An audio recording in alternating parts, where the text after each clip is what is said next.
रद्द करा, रद्द करा, रद्द करा. सुनी पेन्शन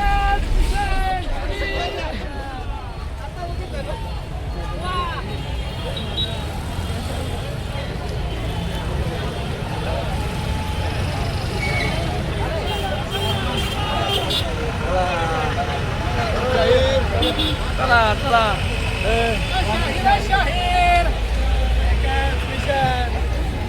एकच मिशन.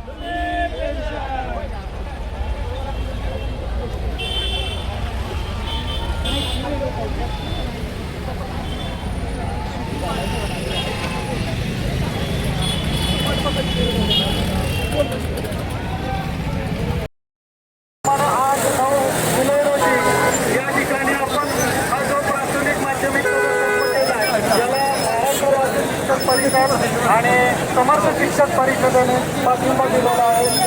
आपण या ठिकाणी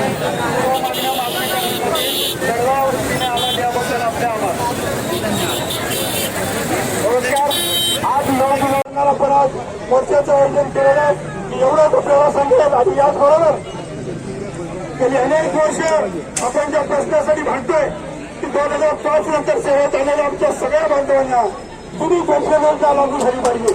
शासनाने अनेक तशा प्रकारचं निवेदन केलं, तशा प्रकारची आशा दाखवली, पण अद्यापर्यंत शासनाने तशा कुठल्याही प्रकारचा निर्णय घेतला नाही.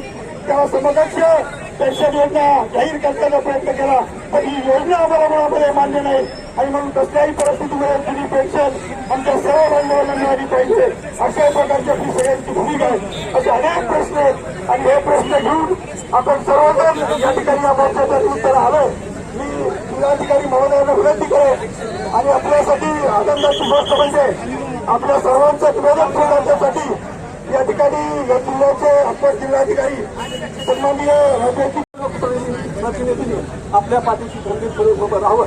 मी पुन्हा एकदा समन्वय समितीच्या वतीनं पुन्हा आपल्या सर्वांचं स्वागत करतो, आभार मानतो. या जिल्ह्यातील सर्व वृत्तपत्रांच्या बातम्या त्यांनी या मोर्चाला खूप मोठी दाद दिली, त्यांचाही आभार मानतो. यानंतर नमस्कार. आज सातारा जिल्हा सर्व शिक्षक संघटना समन्वय समितीच्या माध्यमातून आज या ठिकाणी आणि आजच्या या मोर्चाच्या निमित्ताने विषय आपण घेतलेले त्याच्यामध्ये प्राधान्यानं टीईटीची परीक्षा जी आपल्याला अनिवार्य करण्यात आलेली आहे, ही टीईटीची परीक्षा कसल्याही परिस्थितीमध्ये शासनाने रद्द केली पाहिजे आणि ती रद्द झालीच पाहिजे या भूमिकेच्या पत्रावर. जोपर्यंत शासन तो निर्णय करत नाही तोपर्यंत शासनाच्या विरोधामध्ये या पुढच्या काळामध्ये आपण तीव्र संघर्ष केल्याशिवाय राहणार नाही. 2010 पूर्वी सेवेत आलेल्या लोकांना खरंतर टीईटीची आवश्यकता नाही, कोणतरी एक क्षेत्र आणि त्याला कारण म्हणून टीईटी सारखी परीक्षा आपल्याला लादण्याचा प्रयत्न केला जातो. त्याचा या निर्णयाचा खरं तर सर्व संघटनांच्या वतीने या ठिकाणी जाहीर निषेध करतो. त्याचबरोबर पदोन्नतीची प्रक्रिया जी राबवली जाते राज्यामध्ये खरं तर नैसर्गिक न्यायानं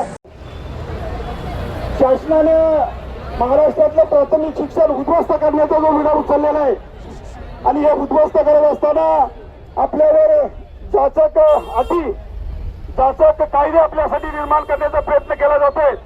त्याचा विरोध करून या महाराष्ट्रातल्या ग्रामीण भागातलं प्राथमिक शिक्षण आपल्याला सगळ्यांना वाचवायचे आणि हे वाचवत असताना शासनाकडे आपण सर्व संघटनांच्या वतीनं अनेक